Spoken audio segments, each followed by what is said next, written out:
This conference will now be recorded.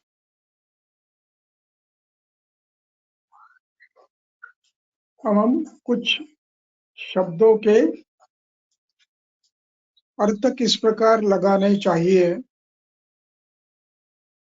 उस विषय को थोड़ी देर तक देखेंगे। उसके बाद फिर अपने मूल अध्याय पर आएंगे। आपके अपने इस अध्याय के इस श्लोक के सूत्रों में कुछ शब्द हैं जिनके अर्थ जानना बहुत ही कठिन है और आवश्यक भी है, अन्यथा शास्त्रकर्ताओं की कल्पना और प्रतिभा का ज्ञान नहीं हो सकता। इसलिए पहला, ये जो वातज अशीति विकार है उनमें पहली पंक्ति में एक विपादिका शब्द है। विपादिका, इस विपादिका के अर्थ कितने लिख सकते हैं आप?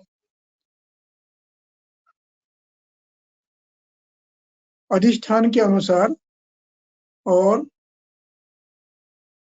पेशेंट सामने आता है तो उसको ग्रंथकर्ता भिन्न भिन्न नाम देते हैं और उसका अभिप्राय भिन्न भिन्न होता है। अब विपादिका शब्द का एक अर्थ है ऐसी वेदना कि जिसका वर्णन ही नहीं कर पा रहे, कुछ तो भी हो रहा है, उसको भी विपादिका कहते हैं। दूसरा, उसके ऊपर कुछ शोथ आ जाए तो उसको विपादिका कहते हैं। तीसरा, स्पर्शासत्व आ जाए तो भी विपादिका कहते हैं। और कोई अन्य कोई विपद, विपद शब्द है, वि और पद, पद ये पत धातु का धातु साधित है, तद्धित है। विकृत प्राप्ति, किसी प्रकार की विकृत प्राप्ति होना, इसका नाम विपद है। और ये खास करके पद शब्द से यहाँ पर पैरों के लिए ऐसा डिक्शनरी में खास उल्लेख है। इसलिए विपादिका ये शब्द त्वचा फटना, त्वचा के ऊपर का स्तर जाना, यानी जिसको रजोमुंचन कहते हैं वो भी होना, स्पर्शा सहत्व, शोथ, उभार, इन सभी को विपादिका करके डिक्शनरी मीनिंग है। अब हम जब ग्रंथ पढ़ेंगे तब इस विपादिका अर्थ उस संदर्भ में लेंगे। एक अर्थ पकड़ के नहीं चल सकते। जैसे हमने देखा, धामन का अर्थ है घर और धामन का अर्थ है गुण, जहाँ गुण का अर्थ है गुण लेना है। उसी प्रकार स्थान शब्द है, स्थान का अर्थ जगह, लेकिन दूसरा स्थान का अर्थ है प्राकृत अवस्था। ऐसे रस धातु, रस, षड्रस, नवरस, अन्य धातु, इनको भी रस कहते हैं। तो समय समय पर उसका हमें अर्थ लेना पड़ता है। तो इस प्रकार विपादिका के अर्थ खास करके पैरों में होने वाले अथवा अन्यत्र भी अव्यक्त, यानी इसका स्पष्टीकरण नहीं कर सकते ऐसी विपदा, ऐसा दुख, उभार, फूटना, भेद होना और दरारें पड़ना, इन सब को विपादिका नाम से कहा जा सकता है। उसके बाद एक शब्द आता है, वो हमने कल छोड़ दिया था, वो है पार्श्वावमर्द। और क्षणानाह बताया मैंने, शोनिवेद बताया, विद्युत बताया, खंजत हो गया, कुब्जत हो गया, वमनत हो गया, त्रिगद हो गया, पार्श्वावमर्द। अब ये पार्श्वावमर्द, इसका अर्थ क्या लेंगे?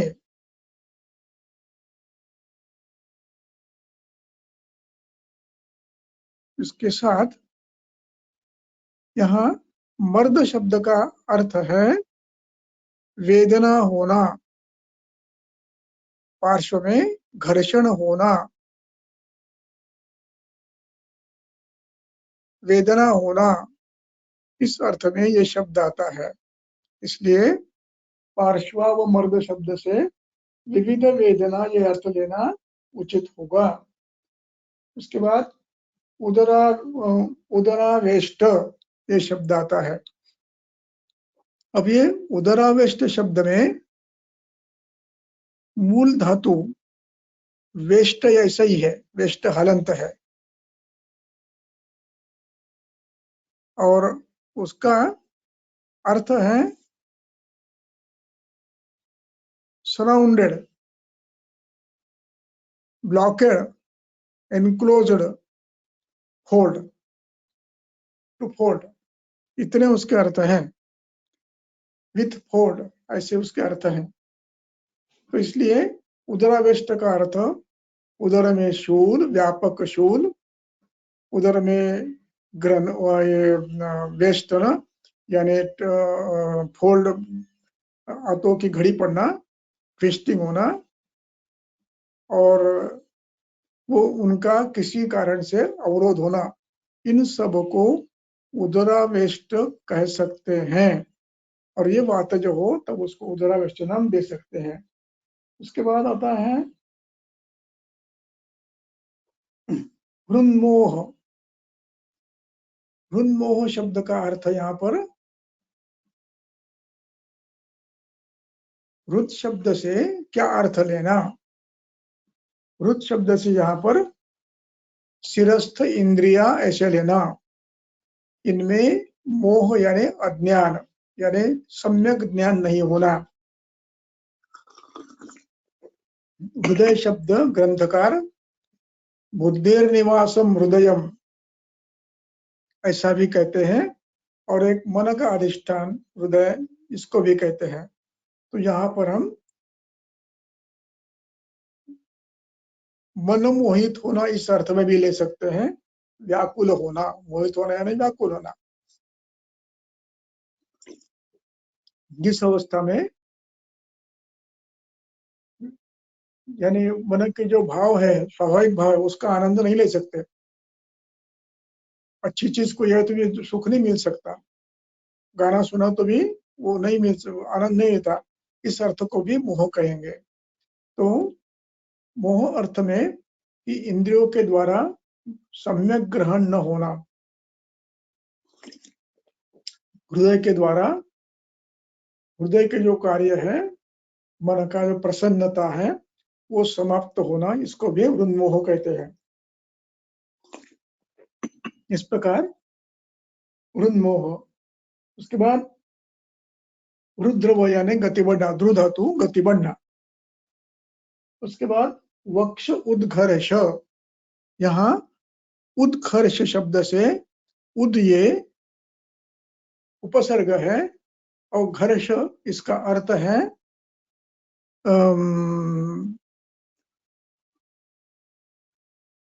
घिसना, एक दूसरे पर घिसना, इस अर्थ में ये आता है। और उसके बाद आता है शब्द उपरोध, वक्षोपरोध। उसका अर्थ है ऐसे कि छाती में अवरोध है उत्पन्न हुआ है, ऐसा भास होना। ऐसे या तो वो प्रत्यक्ष होना या तो भास होना, ऐसी विविध अवस्था है, हो सकती है, जिसमें ऐसा लगता है सीने में कुछ अटक गया हो या उस स्थान में कुछ बाधा उत्पन्न हो गई है, इसको उदरा वक्षोपरोध कहेंगे। उसके बाद शब्द आता है वक्षतोद। तुद शब्द का अर्थ बहुत अर्थ है, टू स्ट्राइक, टू हिट, जख्म होना, सुई चुभना, बर्स्ट होना, और पेन, वेदना। इन अर्थ में ये हम भेद शब्द का अर्थ अपने अपने स्थान में भिन्न भिन्न ले सकते हैं। और इसके बाद बाहुशोष, ग्रीवा स्तंभ, मन्यास्तंभ, कंठोध्वंस, अनुभेद, यहाँ पर भी भेद शब्द के भिन्न भिन्न अर्थ है, वो अर्थ हम ले सकते हैं जो भेद के हमने बताए हैं भेद अर्थ।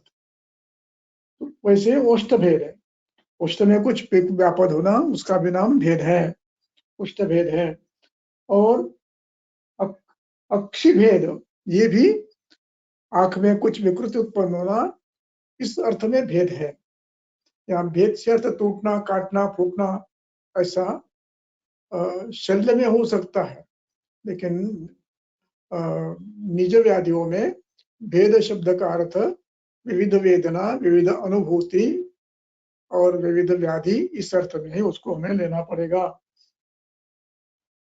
दंत भेद, दंत के टुकड़े पड़ना। उसके बाद दंत शैथिल्य, मूकत्व, वाक्संग, कषायाश्यता, मुखशोष वगैरह सब समझ सकते हैं हम लोग, अरसज्ञता समझ सकते हैं, बाकी सब लगभग समझने से है। अब नहीं समझ में आने वाला एक है अक्षिव्युदास और भ्यूव्युदास। अक्षिव्युदास और भ्यूव्युदास, इसके डिक्शनरी मीनिंग है टू थ्रो असाइड, अपनी जगह छोड़ के बाजू में जाना, इसका नाम व्युदास है।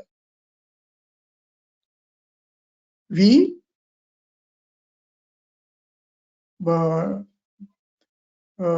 अधिक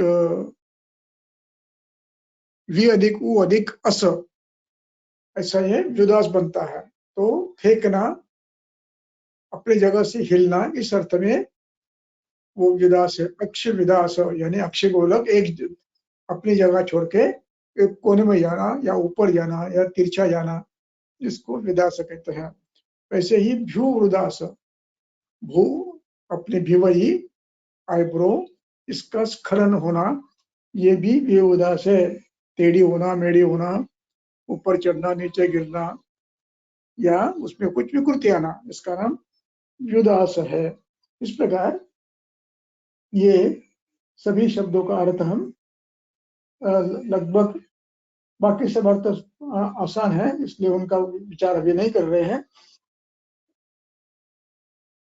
यदि किसी का विशेष अर्थ चाहिए तो आप मुझे अंत में ये करके पूछ सकते हो, डायरेक्ट पूछ सकते हो, या तो लिख कर पूछ सकते हो, तो उसके लिए मैं प्रयास करूंगा। उसके बाद फिर हम आते हैं अपने 12वें श्लोक के बाद। 12वां श्लोक जहां तक मेरा अंदाज है आप सब समझ गए हैं। ग्रंथकर्ता क्या कहना चाहते हैं ये लगभग स्पष्ट है। तो ये नानात्मज वातव्याधि का वर्णन है। अब ऐसे नानात्मज वातव्याधि अथवा नानात्मज कफज व्याधि अथवा नानात्मज पित्तज व्याधि का वर्णन इसी पद्धति से हमें समझना है। और इसमें खास करके श्रौंस, ब्रौंस, वदस्वाप आदि जो लक्षण है, ये लक्षण मिलने पर वात व्याधि तो हो सकता है, लेकिन ये हमें देखना होगा कि ये वात व्याधि उपधा रहित, उपाधिकृत है या स्वतंत्र है। ये स्वतंत्र रूप से कुपित वायु बिना किसी उपाधि के जब संस्थान संश्रय करता है तो उसको नानात्मज व्याधि कहेंगे। और वही यदि उपाधि के कारण प्रकोपित हुआ है तो उसको सामान्यज वात व्याधि कहेंगे। उसी प्रकार तीनों दोषों को समझेंगे। अब सबसे महत्वपूर्ण विषय आता है नानात्मज व्याधि में चिकित्सा कैसी करना। ये जो वर्णन है अभी श्लोक क्रमांक 13 में, ये नानात्मज व्याधि की चिकित्सा का वर्णन है, उपाधिकृत व्याधि का वर्णन नहीं है। इसलिए ये चिकित्सा उपाधिकृत व्याधि में सफल नहीं होगी। कल हमने संदर्भ देखा एक संदर्भ हमने पूर्व स्तंभ का 16वां सूत्र देखा और एक संदर्भ हमने सिद्धि स्थान में 57, 58, 59 श्लोक में देखा। स्वयं भेषजैहि न उपशमं व्रजन्ति। वात व्याधि है, संकोच है, सुप्ति है, स्तंभ है, शूल है, किंतु ये लक्षण वायु के होने के बाद भी, वात प्रकोप के लक्षण होने के बाद भी ये वात प्रकोप के लक्षण उपधा युक्त है, रक्तावृत है, मांसावृत है, मेदावृत है, श्लेष्मावृत है, पित्तावृत है, अस्थ्यावृत हो सकता है, अर्बुदावृत हो सकता है, विद्रधि अवृत हो सकता है। इसलिए इनको उपधा युक्त समझना है और ऐसी उपधा युक्त की चिकित्सा अभी ग्रंथकार नहीं बता रहे हैं। उपधा यानी उपाधि, उपधा नहीं, उपाधि ये जिनकी है उनकी चिकित्सा करने पर वो ठीक हो गए, नानात्म सामात्म्य जो। लेकिन ये नानात्म जो है, उपाधि रहित है, तो चिकित्सा का सूत्र पक्का है। एक पढ़ो। चरक संहिता सूत्रस्थान अध्याय 20 सूत्र क्रमांक 13। तम मधुर अम्ल लवण स्निग्ध उष्णैः उपक्रमैः उपक्रमेत। स्नेह। अब यहाँ एक ठीक है, एक एक पंक्ति लेंगे। ये शमन चिकित्सा का वर्णन है। चिकित्साएं भिन्न भिन्न प्रकार की होती हैं। एक हेतु विपरीत, दूसरी हेतु विपरीतार्थकारी, तीसरी हेतु व्याधि विपरीतार्थकारी। अब इसमें पहले बता रहे हैं विपरीत, हेतु विपरीत चिकित्सा। पहले शमन चिकित्सा, सामान्य व्याधि है, ज्यादा कोई करने की आवश्यकता नहीं है, तो उसके लिए मधुर अम्ल लवण।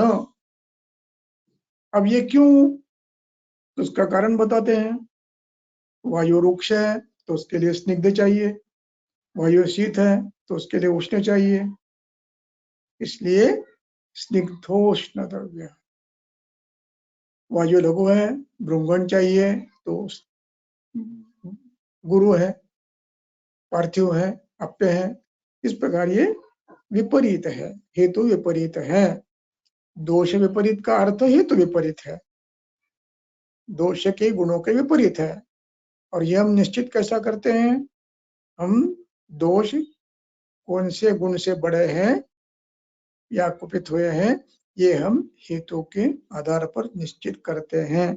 इसलिए इसको हेतु विपरीत करना ही, कारण विपरीत कहना ही ज्यादा उचित होगा।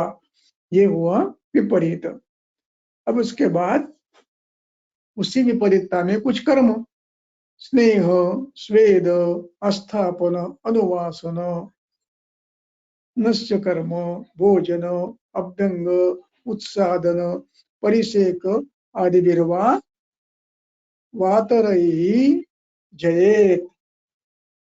इन सब वायु के विपरीत गुणों के यानी सात्म्य द्रव्यों से चिकित्सा करें, इसको सात्म्य कहते हैं। अब यहाँ स्नेह, स्वेद, आस्थापन, अनुवासन इत्यादि। अब यहाँ पर आस्थापन है, ये आस्थापन शब्द ये वास्तव में ये दो हेतु विपरीत नहीं है, ये हेतु विपरीत नहीं है, किंतु चिकित्सा में उसका समावेश ये चिकित्सा का एक अंग के रूप में आया है। जैसे स्नेह बस्ती देने के बाद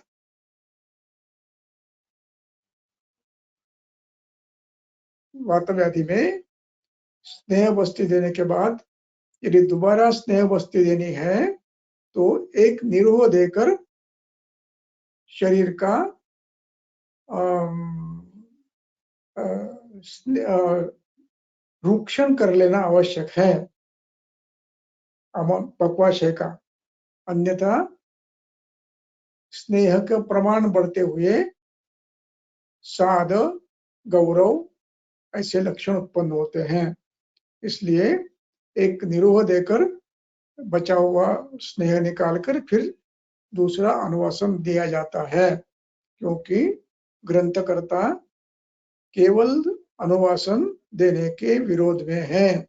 वे कहते हैं कि एक अनुवासन या निरूह, ये इनका एक का अधिक उपयोग नहीं करना चाहिए।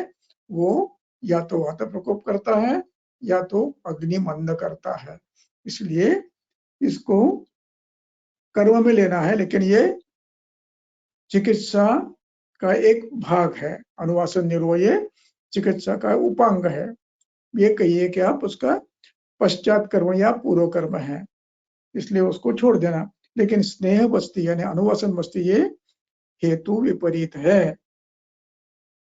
उसके बाद अब इसमें ये जो देना है वातहर द्रव्यों से देना है, यानी विपरीत गुणों से, हेतु विपरीत गुणों से। मात्रा कालम चो, मात्रा और काल प्रमाणीकृत्य कब देना है, कब देना है और कितनी मात्रा में देना है, कब देना है, इसका अभिप्राय अवस्था देखकर देना है। सामावस्था में स्नेहन नहीं देना, अजीर्णावस्था में अभ्यंग नहीं करना। स्नेह बस्ती सामान्य वात व्याधि में यदि वायु बलवान नहीं है तो सामान्य व्यक्ति बद्धरूक्ष कोष्ठ, बद्धरूक्ष पुरीश ये अवस्था नहीं है, तो ऐसे व्यक्ति में हर प्रति समय अनुवासन बस्ती 3 दिन के बाद देनी है, रोज नहीं देने हैं। और जिनमें शरीर यानी पुरीश, पक्वाशय, वृक्ष बद्ध है, वहां दिने दिने देना है। इस बात को ध्यान रखना। काल में आता है त्रिहात त्रिहात अन्येषाम प्रतिदिनम। शुद्ध वात में बलवान पक्वाशय, वृक्षबद्ध पुरीश बलवान हेतु, इसमें दिने दिने अनुवासन दे सकते हो कुछ समय तक, जब तक पक्वाशय स्निग्ध न हो। उसकी मात्रा ज्यादा से ज्यादा 3 या 4 अनुवासन बस्तियां हो सकती है।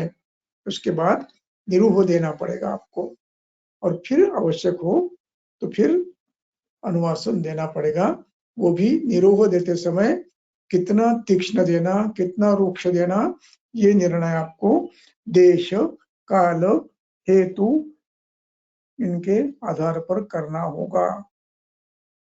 तो इसलिए कालम च प्रमाणीकृत्य, मात्राम च प्रमाणीकृत्य, मात्रा भी देश के आधार पर, बल के आधार पर, हेतु के आधार पर निश्चित होती है।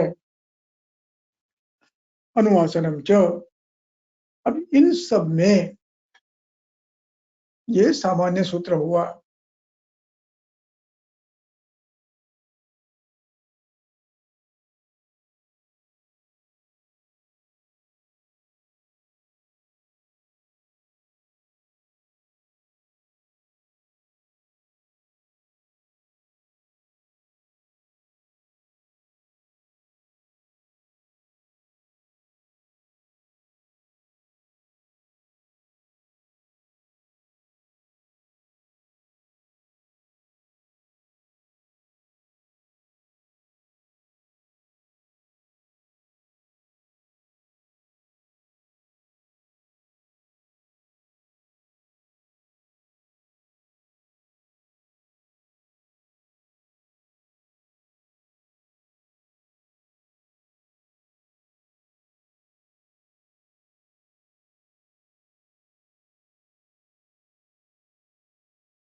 This conference will now be recorded.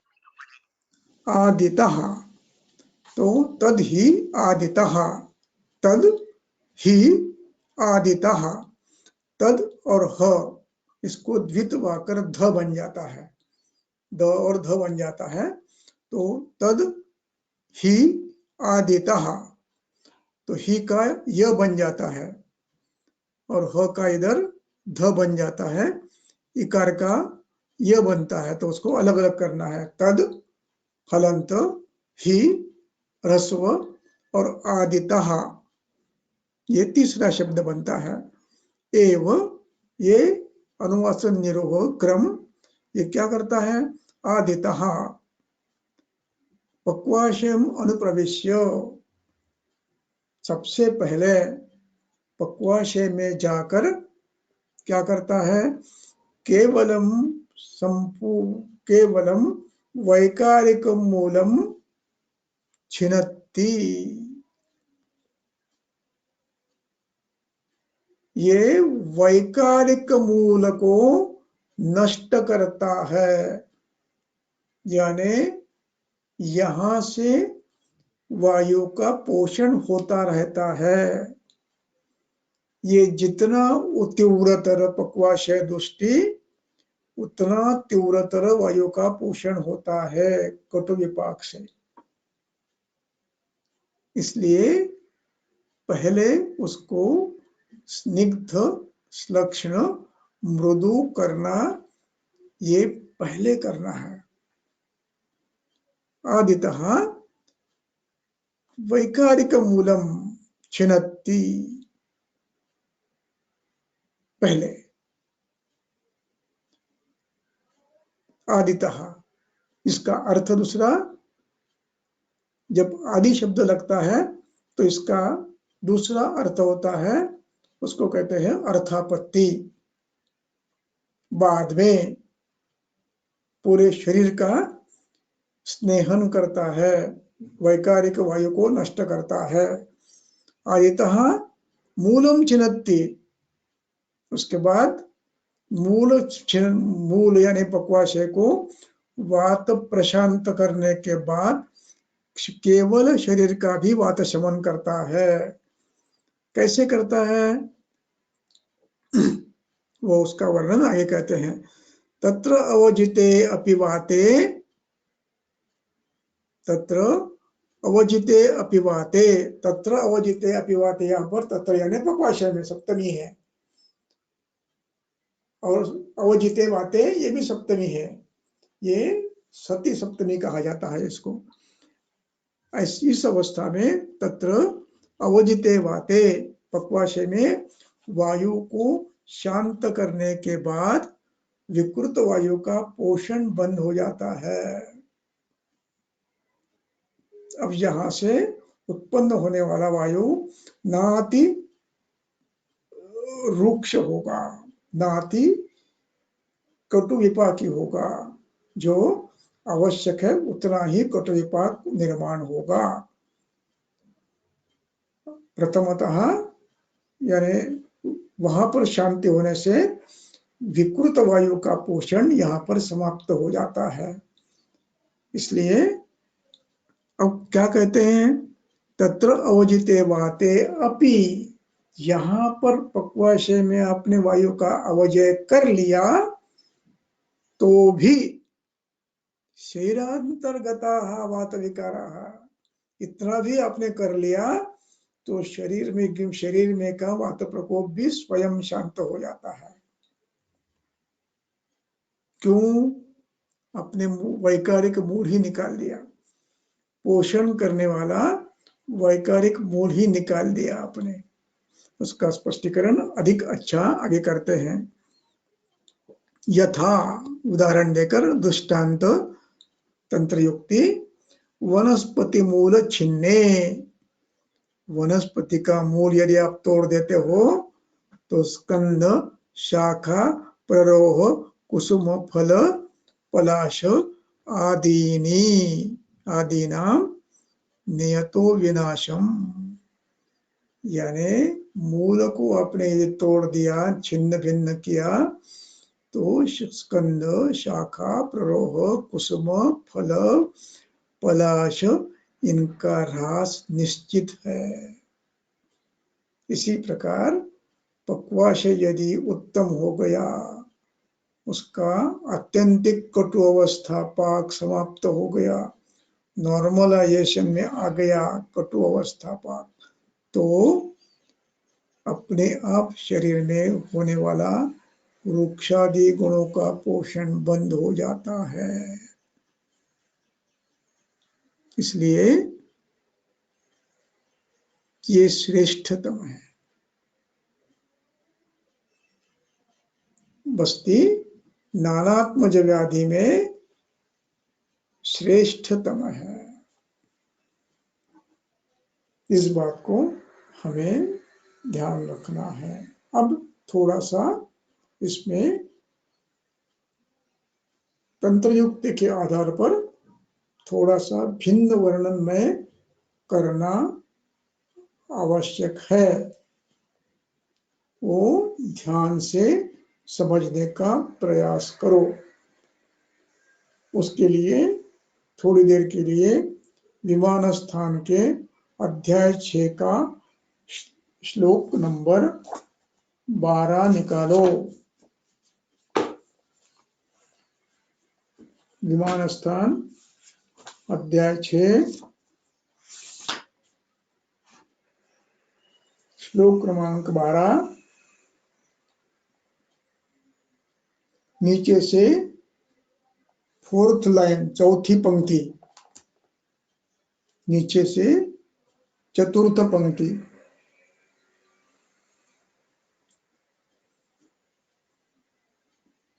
वातलानां तु, पढ़ो।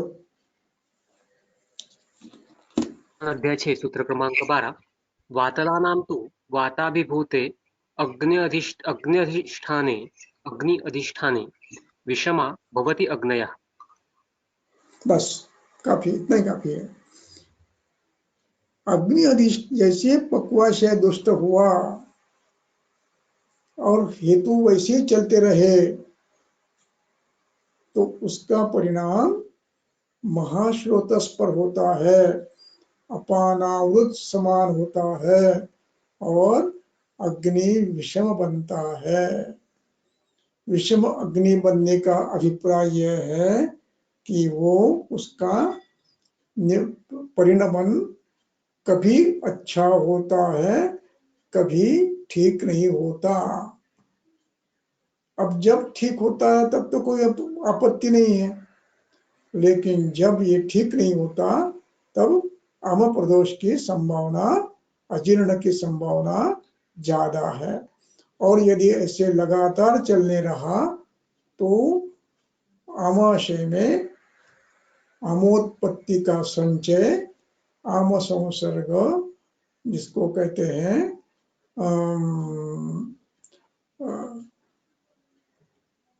शब्द उसके लिए है, मैं बताता हूँ अभी, अच्छा शब्द उसके लिए।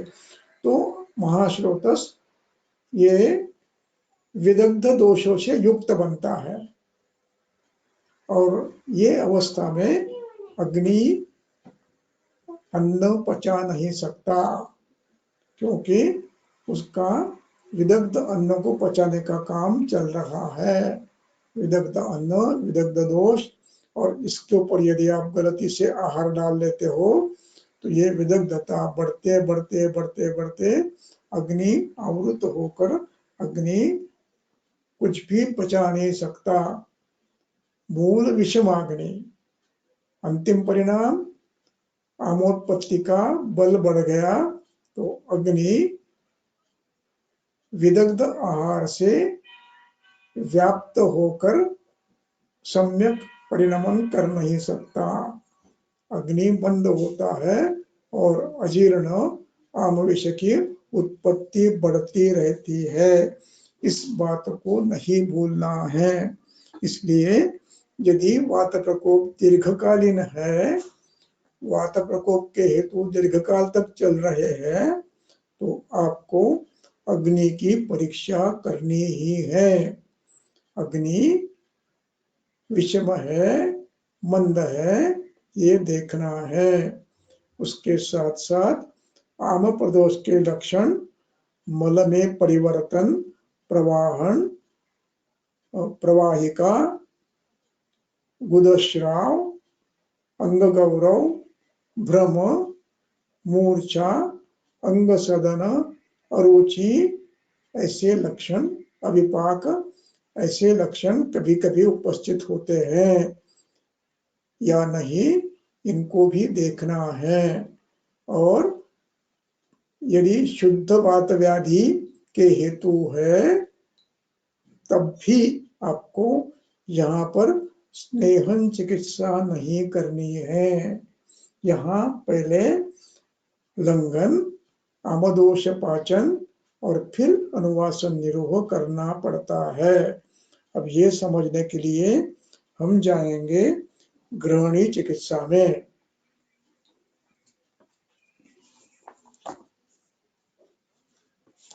पंद्रह,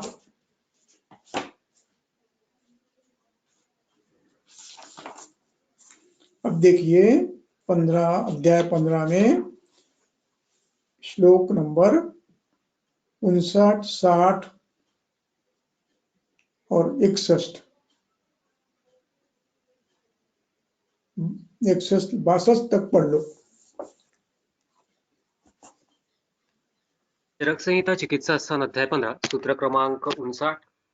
कटु तिक्त कषाय अतिरुक्ष शीतल भोजनैः प्रमिताशन अति अध्व वेग निग्रह मैथुनैः करोति कुपितः मंदम अग्निम संचाद्य मारुतः। बस बस इतना काफी है। क्या हुआ? ये सब हेतु बने। कटु तिक्त कषाय, रुक्ष, शीतल भोजन, प्रमिताशन, अध्वगमन, वेग निग्रह, मैथुन, अति मैथुन, इनसे मंदम अग्नि छंच कुपितो अग्निम संजाद्य मंदिम मंदम करोति। और फिर क्या होता है? अन्नम न पचते, फिर सुक्त पाकम, अम्लता, अमावस्था आती है, फिर कंठशोष होता है, क्षुधा तृष्णा इनमें बाधा आती है, तिमिर होता है, कर्ण में स्वन होता है। जिनमें कर्ण स्वन है इनमें चिकित्सा पहले अजीर्णावस्था के हेतु बंद करके फिर वात व्याधि की चिकित्सा करनी है। बहुत पेशेंट मिलते हैं कर्ण स्वन के। पार्श्व जंगा, वंक्षण ग्रीवा रुजा, विसूचिका, हृत्पीड़ा, कार्श दौर्बल्य, वैरस्य, परिकर्तिका, मनसः सदनम, अधमानम, ये लक्षण उत्पन्न होते हैं। ये आपको देखने हैं। हेतु सभी वायु के हैं। और इसकी अवस्था में अब देखिए श्लोक नंबर 73 पढ़ो। अब ये ग्रहणी वात प्रकोप तो हुआ था, अब आमदोषों से व्याप्त हो गया है। इसलिए अब 73 पढ़ो, क्या बताते हैं। चरक 73 चिकित्सा स्थान अध्याय सूत्र क्रमांक 73। ग्रहणीम आश्रितं दोषम विदग्ध आहार मूर्छितम सविष्टंभ प्रसेक अर्ति विदाह रुचिगौरवैः अरुचिगौरवैः आमलिंगान्वितं दृष्ट्वा सुखोष्णेन अम्बुना उद्धरेत्। ग्रहणी वातज हो या पित्तज हो या कफज हो, ये अवस्था तीनों में आती है। और ऐसी अवस्था जब आती है तो लक्षण उत्पन्न होते हैं। क्या? सविष्टंभ, प्रसेक, प्रसेक होता है, पेट साफ नहीं होता है, शूल होता है, कभी कभी उरोविदाह भी होता है। और इस विदाह की चिकित्सा हम प्रवाल देके करते रहते हैं। और मूल हेतु वातज है और मूल हेतु आम प्रदोष है। उसको बिना ध्यान दिए केवल ठंडा दूध पीते हैं अथवा पित्त की चिकित्सा करते हैं, ये गलत है। ये पित्त प्रकोप परतंत्र है। तो गौरव ऐसा दिखता है तो आमलिंगान्वित समझ लीजिए।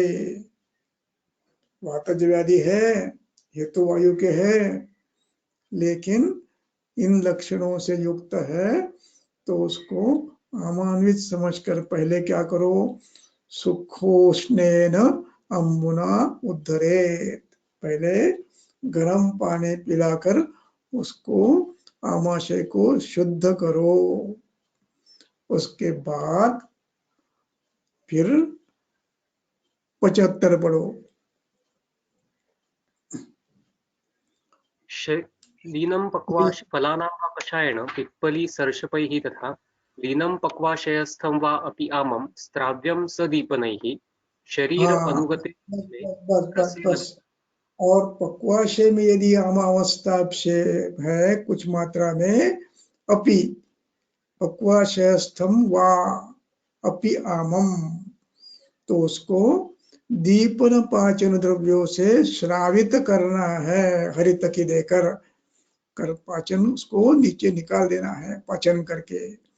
और इसके बाद तीसरा टप्पा, तीसरी अवस्था, अब शरीरानुगत साम बाकी है, रसगत आम है, मांसगत आम है, शिरोगत है, कंठगत है, तो उनको भी शुद्ध करने के लिए क्या करोगे, दद्यात लंघन पाचनम, लंघन पाचन दो। और उसके लिए क्या कहते हैं, विशुद्ध आमाशयाय, जिसका वमन हो चुका है, अग्नि अनावृत हो चुका है, भूख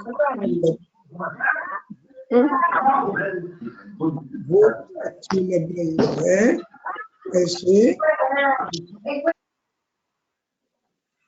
त्यांचा माइक बंद करा, म्यूट करा।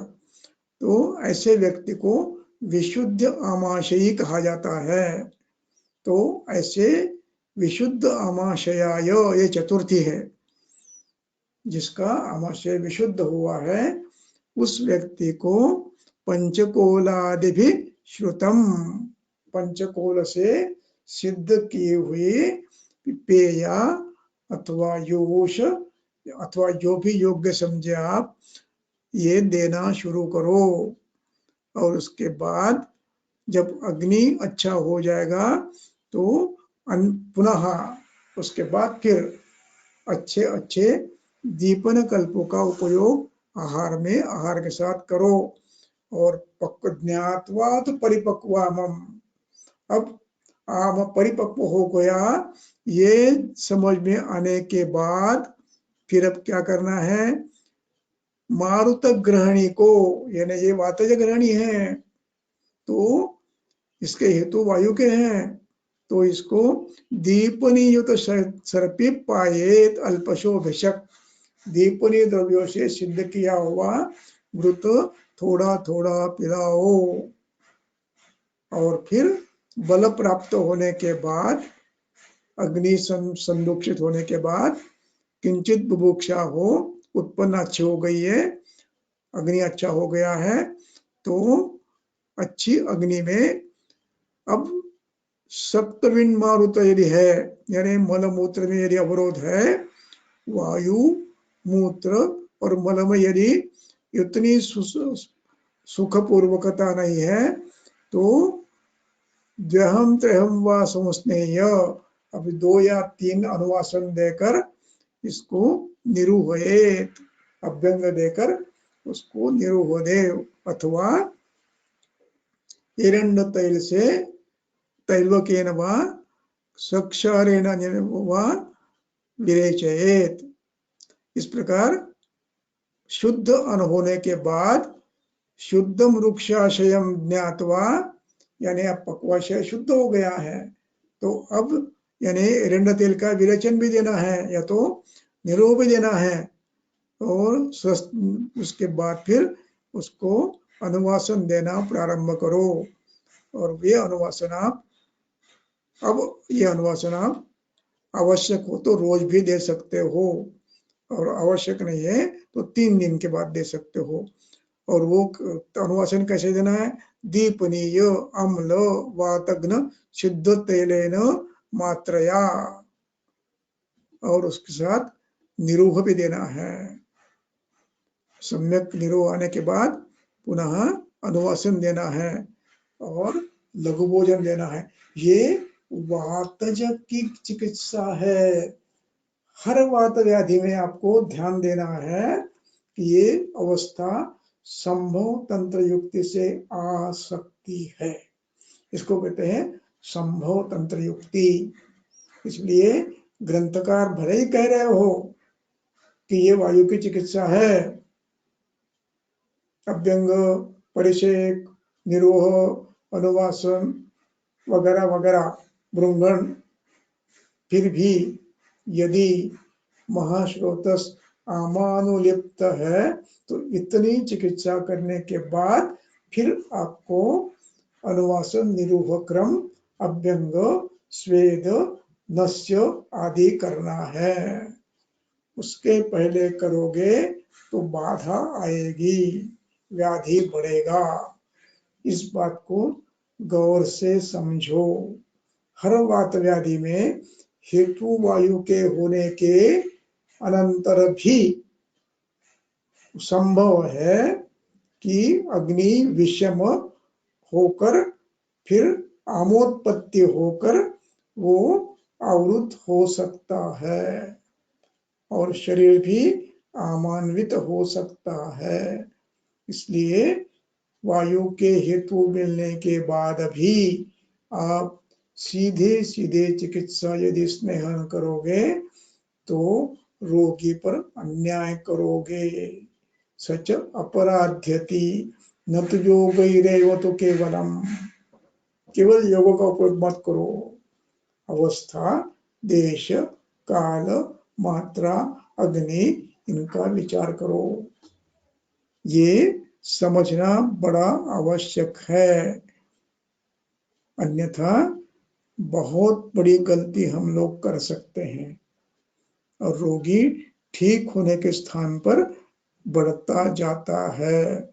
फिर वापस पीछे आना पड़ता है और उसमें समय जाता है, पैसा जाता है, कष्ट होता है, रोगी के दिन व्यतीत होते हैं।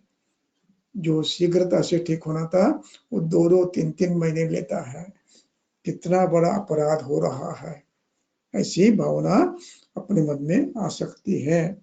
इसलिए ये प्रारंभ से ही देखना अनिवार्य है। हो गया। अब हम अपने मूल अध्याय पर आएंगे। तो मूल अध्याय में ये जो सूत्र चल रहा है 20वें अध्याय का, ये एक बार फिर पढ़ता हूं और फिर आगे जाएंगे।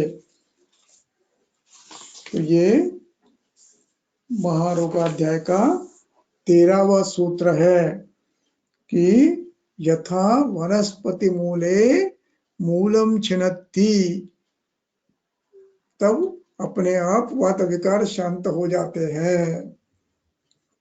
ये निश्चित सत्य है, निस्संशय सत्य है। लेकिन जब इतनी अवस्था में, गंभीर अवस्था में भी रोगी भोजन पर नियंत्रण नहीं रखता है तो अमावस्था बढ़ती है। मैंने शुद्ध वायु का, उदावरत का, बलवान वात प्रकोप का रोगी देखा है। उदावर्त में जो वर्णन दिया है वो पूरा का पूरा वहां उपलब्ध था। पृष्ठशूल, कटिशूल, मन्याशूल, संधिशूल, स्कंदशूल, पादशूल, हाथ जहां लगा वहां शूल, छरदी, अनिद्रा, आधमान, निबंध। इतना शूल कि रोगी लो रहा था। हमारे हाउसमैन रजिस्ट्रार थे, वो कह रहे थे सर पेन किलर देंगे। मैंने कहा नहीं देंगे। मैंने उनको अनुवासन देने का प्रयास किया, अनुवासन नहीं जा रहा था, वापस आ रहा था। पेट में मलों की ग्रंथियां थी, छर्दी हो रही थी, पानी में गया तो उलझ जा रहा, खाना देने का सवाल ही नहीं है। इस अवस्था के कारण उसमें समावस्था नहीं हुई, खाना ही बंद कर दिया।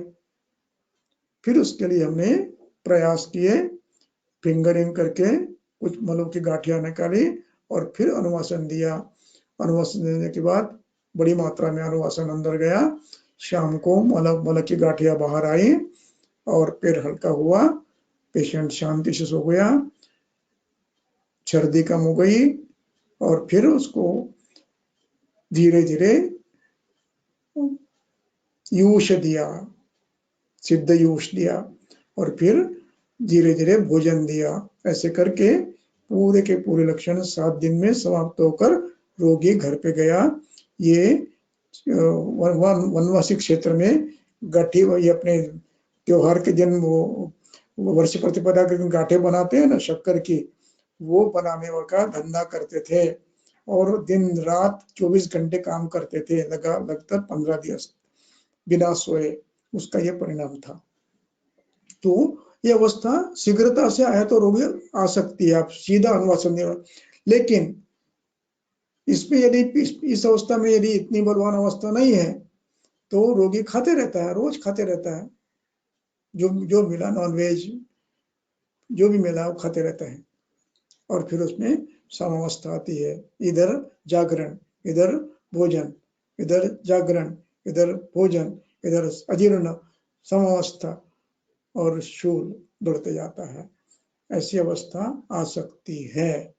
ये कई बार अनुभव आता है, इसलिए इस बात को आपको ध्यान में रखना है।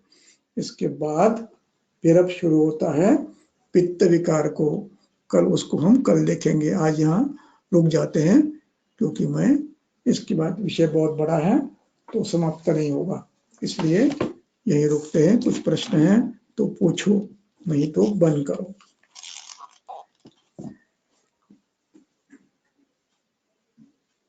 धन्यवाद सर। ये जो हमारा उपक्रम है ये प्रति सप्ताह मंगलवार, गुरुवार और शनिवार दोपहर में 3:30 से 4:30 इस समय पे होता है। टेलीग्राम ग्रुप में तथा जो व्हाट्सएप ग्रुप है उसमें इसकी इंफॉर्मेशन हम भेजते हैं। आप ज़्यादा से ज़्यादा लोगों तक इसे पहुंचाइए। इसके रिकॉर्डिंग्स इंस्टीट्यूट ऑफ ई आयुर्वेद के यूट्यूब चैनल पर अवेलेबल है, आप वहां पर जाके भी उन्हें सुन सकते हो। लेकिन लाइव सेशन के लिए जितने ज़्यादा से ज़्यादा श्रोता उपस्थित होते हैं वो हम सभी का उत्साहवर्धन करने में सहायभूत होते हैं। आप सभी से निवेदन है, आप ज़्यादा से ज़्यादा विद्यार्थियों तक, वैद्यों तक इसकी इंफॉर्मेशन पहुंचाइए। अगर कोई प्रश्न नहीं है तो फिर हम आज यही रुकते हैं।